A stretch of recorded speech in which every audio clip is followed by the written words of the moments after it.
Good morning, good afternoon, good evening. That's Jack, I'm Conrad, and this is the 45. Here we are in week 3 of the Premier League. We've got Liverpool, Arsenal, Man United, Leicester City, Chelsea, Everton, Huddersfield Town, Southampton, Newcastle, West Ham. Some interesting matches in there. And 5 other big matches weekend. in the weekend. So yeah, it's a really interesting weekend. A lot of great matchups. This Liverpool-Arsenal matchup. It's a Sunday. It's kind of a headliner for the weekend. It's probably getting the most interest thus far. This is a classic calculator match. You better get it ready because they could go off the charts on this one. The last 2 matches they played last year, they put away 11 goals between them. Liverpool taking both matches. Liverpool looking to be full strength, except for Philippe Coutinho. We don't know if he's really sick or if he's actually got a back injury or if he just wants out. Sounds like he wants out. Chan should be healthy. Alexander-Arnold should be healthy. Genie should be healthy. Alexis coming back for... I'm just trying to understand your complex. The calculator? Yeah, I have. Well, it's like you take 1 for Arsenal, you take 3 for Liverpool, we add a Giroud, a Salah to the magnitude of Mane and Firmino, and you press the 45 button, and who the hell knows what's going to happen. But it's going to go. Okay. It's going to be a lot of goals in this one, I think. This could be a 5-3 or 6-3. It could be a 10-pointer. It's going to be interesting. But Alexis back. Big deal for them. I mean, he was the catalyst last year. He was the reason that they even got to 5th. They probably would have done even worse if they hadn't have him. Leading scorer? First one, he was a leading scorer and last year. He creates a lot, too. He does create a lot. But I think with Sanchez, he's now moving back a little bit. So his production's going to go down a little bit in terms of goals and assists. But his overall team contribution is going to go up because... Has he played at all in the preseason? Has he played all in the preseason? So you have not seen him up front with Lacazette?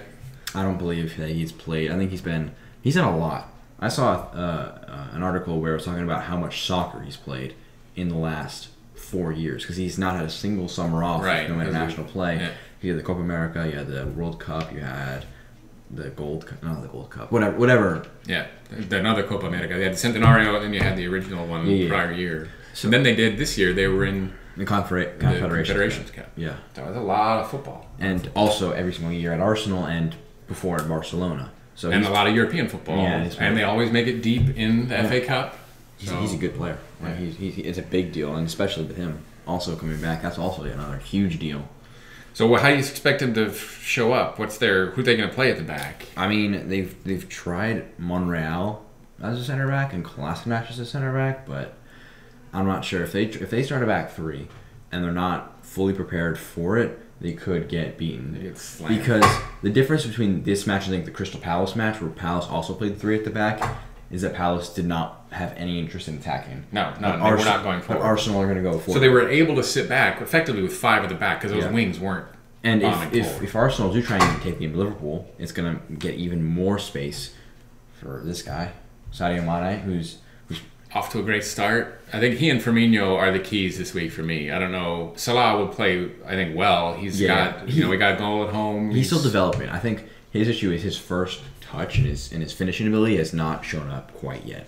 But he's got the talent, and I think over time it will develop as he gets more comfortable. Yep, a little more. It'll be interesting to see what Liverpool do in the midfield. But I do believe that the back 3 hinges on pace. And when you need a pacey back 3, who do you turn to?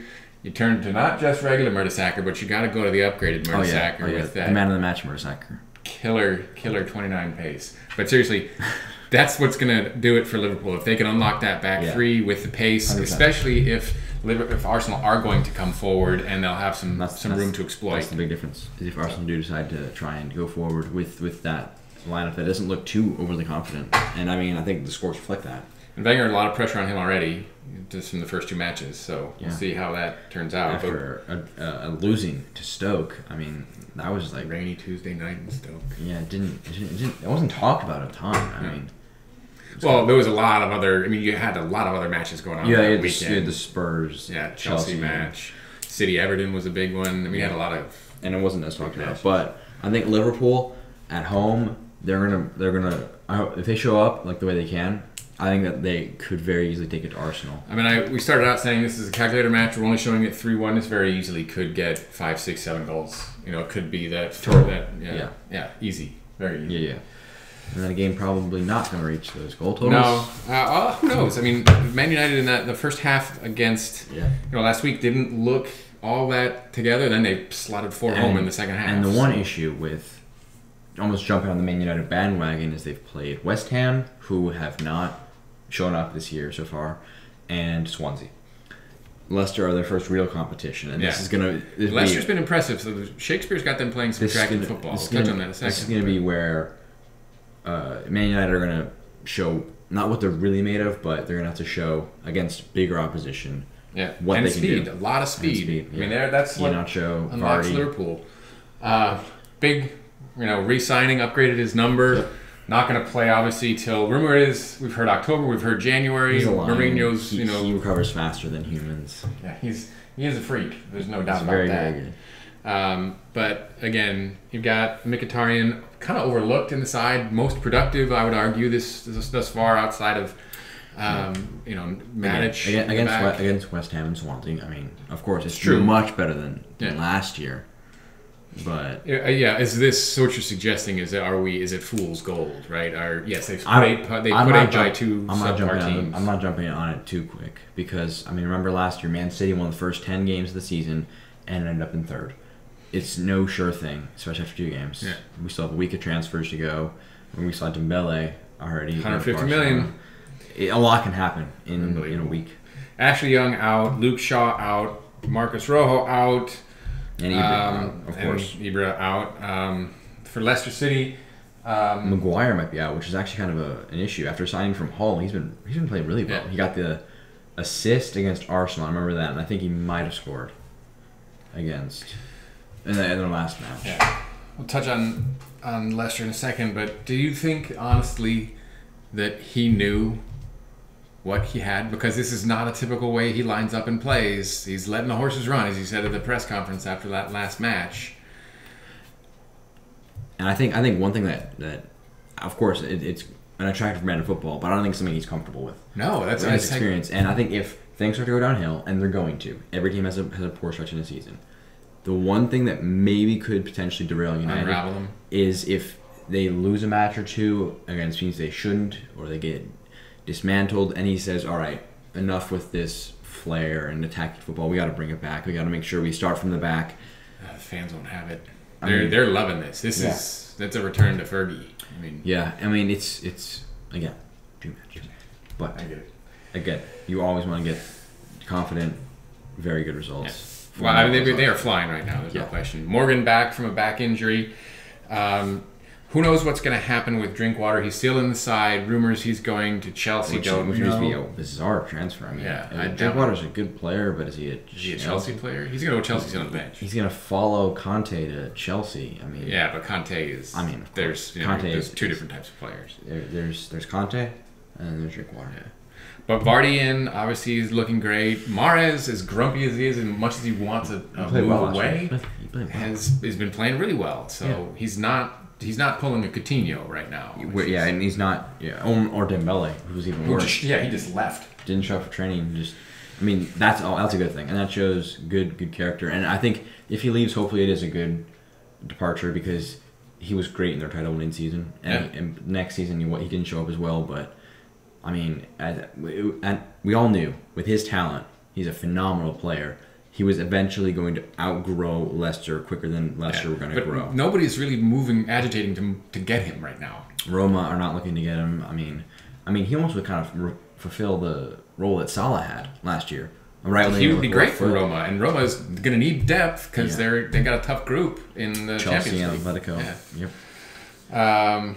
What else we got? So Shakespeare, again, I touched on it earlier. He's got them playing that attacking, enjoyable, attractive-looking football. But, I don't know.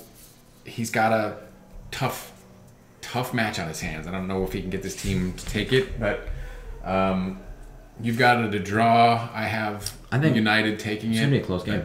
I think Yeah. Leicester, you never know. They could go and steal it. A lot like their title-winning season. But Man United, if they show up with the attacking prowess that they have shown in the first 2 matches, all bets are off. And the only issue would be is if they do go a bit more attacking, it does leave them a bit more exposed, especially and Leicester have the pace to exploit it, unlike those last. When you listed Luke Shaw, Marcus Rojo both out for United, those are issues. That's why Blind has been playing, and I don't trust him on the left back. But I think it's going to be a close game. I think it's going to be interesting to watch. Almost as good as this one. Chelsea Everton. The only one out is Hazard, and obviously Cahill still out, serving the suspensions from the red card in the first match. 13 minutes in the Premier League so far. Klassen out for Everton. Ross Barkley still out, and then Schneiderlin also suspended. So both teams, I think Chelsea in better shape with the side right now. Yeah. Everton are still trying to gel. They've not lost to Everton since 1994 at home. That's 22 straight matches. Yeah. Hazard is playing not for the regular team. He played 75 minutes for the U23s today. That's interesting. So that shows you he's probably back after the international break. Yeah, for sure. Most likely. I don't think he's going to show up. He's not going to play for this game. Well, no, he played today. There's no way he's going to play tomorrow. He's out. They just wanted to see if he could get a full 75 in and how he looked and how he felt. Conte was in attendance at that one. That is, looking at the Everton list, they're missing Guy, Ramirez, Klassen, Barkley, Schneiderlin. Those are some big names. Yeah. And I feel like... You're questioning your choice? Yeah. That's why you check the match notes first. I didn't bother looking. I just kind of said what I felt. Gut instinct, not more of a brain instinct. I get it. It's a tough one. Everton are a good team. I mean, they've got... Rooney, was trying to make a point, right? He's got 2 goals, rejuvenation. I mean, it's been good, but... They have not won away since January. Again, I didn't read that. I didn't read that, so... The next slide is... Read the pre-read. Yeah. Well, so, he's got it as a draw. I have Chelsea winning 2-1. Again, last week I had City. Everton. Yeah. I had Everton 2-1 to Everton. And it was a draw, and Everton could have won the game. Yeah, and they played well, and it was at City. It's at the Etihad. It's a tough place to play. I think Everton, the list is going to hurt them, but they've still got Michael Keane. They still got Pickford in goal, who Pickford, I think, is fantastic. Underrated. Yeah. I think for English talents, where they're usually overhyped, I mean, Jack Butland was a bit overhyped, and then he kind of crashed down. But Pickford, very, very good player. I mean, for Sunderland last year, how much was that one? 30 million. 30 million. It was a lot for. And that's rich for an Everton club. They spent a lot of money in this transfer window. I mean, a part of it was unprecedented amount of money. Yeah, a part of it was because they knew they were going to lose Lukaku eventually. They were going to have $70-90 million burning a hole in their pocket. And I think it's going to be a good game. And then Huddersfield Southampton. We put this one in here because Huddersfield Town is just a really interesting story. They're without Hogg, they're without Naki Wells, no Crane. Southampton have pretty good shape outside of not having this guy. They don't know what to do, but they've got a new signing, Wesley Hote, at the back. The situation with this is very, very confusing. Because if you're going to train him with the young kids... And very clearly... But say that he's not for sale, but he's also not in the side. Like, what are you going to do with him? They just wait for the window to close and then reintegrate him. But then he's just going to be mad. That's exactly what... I mean, the parallels here, the irony is... It's crazy. Yeah, but he's just going to be mad. He's going to say, why have you let these countless numbers of players go to Liverpool and other major clubs around England? They're sick of it. But, I mean, at a certain point, if you're offered 55, 60 million pounds... For Virgil van Dijk, he's a good player, but so there's been a lot of at a certain point buzz today about he was in London, he was seen on Merseyside, he was illegally talking to Chelsea. I don't know what you can believe of any of this crap that's out there right now, but they have to resolve this because he could make them a top half club. I mean, they've got one of the underrated players in the league that I think we should do a show on, which is Dusan Tadic. I love the way he plays. He is involved in everything they do going forward, and he's good at, with the nose on the ball. He's good at intercepting. He works back. Love that. Love him. But they don't have Van Dijk. Yeah. How can Huddersfield Town have, as of this morning, they still have tickets available for this match? We should fly over. Let's go. Yeah. Let's see what Moy can do. Wagner's a fascinating coach. They're doing some transfer business. They know they need some more depth. They don't have a whole heck of a lot of experience. A young player, but again, they're looking for depth out on the flanks. Yep. Loan. I think it's you. I think 2-0 for Huddersfield is. Again, it's been 2 games. It's crazy. It's 2 games, and I think Southampton. You're just riding the fence this week. Yeah, I'm really riding the fence, but I think Southampton are a good enough team to, even though they have a few problems right now. They got no Van Dijk, obviously. Wesley Huet is coming into the team, and he may not immediately come in and succeed. But they have to have made that signing with the expectation that they're going to let Van Dijk go. I can't figure that one out. Yeah, okay. It's a weird situation. A lot like this one. So this one we chose simply because it's the battle in the basement.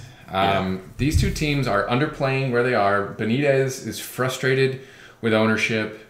Ownership is frustrated with Bilic. They don't like to make changes in the middle of the season. But they're without Florian. Yedlin is out. Darlow is out. it's a long list of people missing. And then Newcastle, they have... Sorry. Shelby's still out for Newcastle. That all was. God, they're out. They got a lot out. Yeah. Yedlin, Gale, Lanzini Aaron, back Shelby. for West Ham. And also Kouyaté, who is a very good player, in my opinion. I think he's a now I'm wishing I had read this. Great defensive midfielder, yeah. Although Arnautovic is out. Yeah, that's gonna hurt because of the elbow. Stupid red card. That was just dumb. I mean, he could have really hurt that guy. That was just dumb. Yeah. So Newcastle not done well over the last haul with against United, but this is an interesting circumstance. You've got two managers who are not faring all that well, and they have opposite problems. Benitez is really frustrated with Mike Ashley, the owner at Newcastle, who's not willing to spend money, even though Benitez has come out on record and said this team simply is not good enough to play in the Premier League right now, which is a problem. He needs to reinforce the side, but they won't. Meanwhile, Bilic is now getting a full, is getting players back, has lost a couple of matches, has not really shown the form that they had last year at times. They're considering moving him out, but that ownership group doesn't like doing that. You've got David Gold and David Sullivan. They may part ways with him, and it's rumored that he may end up at West Ham, which he turned down West Ham in 2015 to go to Madrid. Hala Madrid, 6 months later, or however long later, he was bounced. Lands back in the Premier League. Yay, Premier League. Just bounced out of the Premier League. I give him respect for staying with Newcastle, coming back up. So now we've got this weird circumstance between the two of them. And the weird thing is, Newcastle have a good foundation of championship players, where you have likes of if you look at the players they're missing, Gale, Lujan, Yedlin, Aarons, Shelby, they've got a very, very good core of championship players, but they need some more Premier League talent.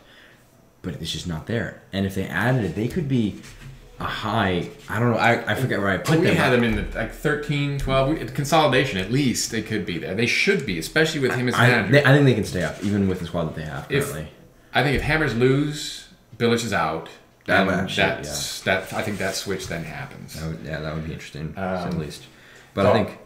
I've got Hammers taking it. Jack's riding the fence yet again. I think that's your fourth draw out of 5 matches this week. Liverpool winning. Yeah, it's 4 out of 5 on the fence. Yeah. Well, I think it's more so because I'm less so predicting the game, but more so predicting the balance of the game, if that makes sense. I'm saying these teams are very, very balanced right now, so it's going to be a draw. Well, you've had some wild matches the first 2 weekends. You're just predicting kind of a return to the mean. Yes, basically. But I think it's not. I mean, considering maybe the 3 above it. I'm not too sure about the Huddersfield Southampton match in terms of enjoyment, but it's going to be a really enjoying weekend. And that one may cause us to pay $50 to unlock that match. I want to watch that. It's a 10 o'clock match on the NBC Gold paywall, which is a bit of an issue. But anyhow, we watch it because we love it. We do. That's it for us this week. That's your Week 3 preview. This has been the 45 for Jack. This is Conrad. Please give us a like, a comment, subscribe if you're new. We will be back soon with a Champions League preview. So take care. Have a good evening. Have a good day. Have a good morning. Whatever you got left. Thank you. Take care.